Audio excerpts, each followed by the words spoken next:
Friends, elevator চ্যানেলে আমি তোমাদেরকে ওয়েলকাম জানাচ্ছি।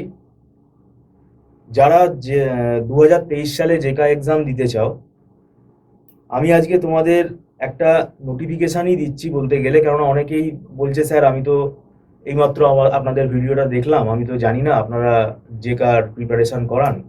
আমি সেই জন্যই তোমাদেরকে আরেকবার নোটিফিকেশান দিচ্ছি। আমাদের ইনস্টিটিউটে জেকা 2023-এর ক্লাস কিন্তু মার্চ মাস থেকে স্টার্ট হয়ে গেছিল, 2022 সালের মার্চ মাস থেকে। যারা একটু আর্লি করতে চেয়েছে, যারা সিরিয়াস, কেননা আমাদের ইনস্টিটিউটে এটা ঠিক করে দিয়েছিল যে জেকার যা সিলেবাস এখন প্রায় 10খানা সাবজেক্ট আছে, এটা 1 বছর উইন্ডো ফলো করতে হবে। মানে 1 বছর সময়টা যদি কেউ দিতে পারে তাহলে কিন্তু প্রিপারেশনটা ভালো হবে। এবং এটা কম্পিটিটিভ এক্সাম, যেহেতু এখানে নেগেটিভ মার্কিং যেহেতু আছে, তাই জিনিসটা ভালো করে প্রিপেয়ার করে, কনসেপ্ট ক্লিয়ার করে, তারপরে তারা যদি প্র্যাকটিস করে, এক্সাম দেয়, অনলাইন এক্সাম যদি দেয়, ক্লাস টেস্ট যদি দেয়, তাহলে তাদের একটা ভালো র্যাঙ্ক হওয়ার চান্স আছে। তো এখন ব্যাপারটা হচ্ছে আমাদের হাতে সময় কমে গেল। অক্টোবর মাস অলরেডি, মিড অক্টোবরে আমরা চলে এসেছি। তাহলে হাতে হার্ডলি আমি বলছি নভেম্বর, ডিসেম্বর, জানুয়ারি, ফেব্রুয়ারি, মার্চ, এপ্রিল, 6 মাস, আর অক্টোবরের কিছুদিন, প্রায় 6.5 মাস মতো আমাদের হাতে সময় আছে। অনেকেই বলবে এটা একটা বিতর্কের জায়গা তৈরি হতে পারে যে 6 মাসে পুরো সিলেবাস কে বলেছে হবে না। সেটা বড় কথা না, আমাদের ইনস্টিটিউটের ম্যানেজমেন্ট যেটা ঠিক করেছে সেটাই আমাকে ফলো করতে হবে, দ্যাটস অল।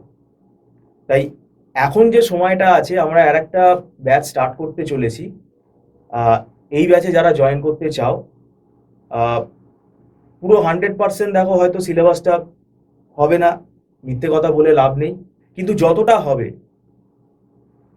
সেটা তোমরা যদি ঠিক করে পড়ো, রিভিশন করো, তাহলে আমি বলবো তোমাদের পরীক্ষাটা ভালো হবে। এবং এখনো যদি তোমরা দেরি করো, এখন যদি তোমরা নভেম্বরে এসে জয়েন করো, তাহলে কিন্তু সিলেবাস আরও এগিয়ে যাবে। কেননা একটা নতুন স্টুডেন্টকে আমি আবার তাকে যদি প্রথম থেকে পড়ানো স্টার্ট করি, যে টপিকগুলো আমার অলরেডি পড়ানো হয়ে গেছে, তাহলে সেটা তো সম্ভব না। কেননা আফটার অল এটা আমাদের একটা ইনস্টিটিউট, এখানে আমি যখন তখন ক্লাস স্টার্ট করতে পারবো না। আমাদের এখানে স্লট নিতে হয়। এটা তো একটা প্রফেশনাল জায়গা, এখানে আমি যখন তখন ক্লাস স্টার্ট করতে পারবো না, আমাকে এখানে আগে থেকে ইনফর্ম করতে হবে ম্যানেজমেন্টকে। তো সেইটার জন্যই আমি বলছি, যদি তোমরা টিউশনে জয়েন করতে চাও, তোমরা যদি ভিডিওটা এই মুহূর্তে দেখো, তোমরা, আমি বলবো একটু তাড়াতাড়ি যোগাযোগ করো। বেশি দেরি হলে সেটা সময় আরও কমে যাবে। ভিডিওটা সম্পূর্ণ দেখার জন্য থ্যাংক ইউ সো মাচ।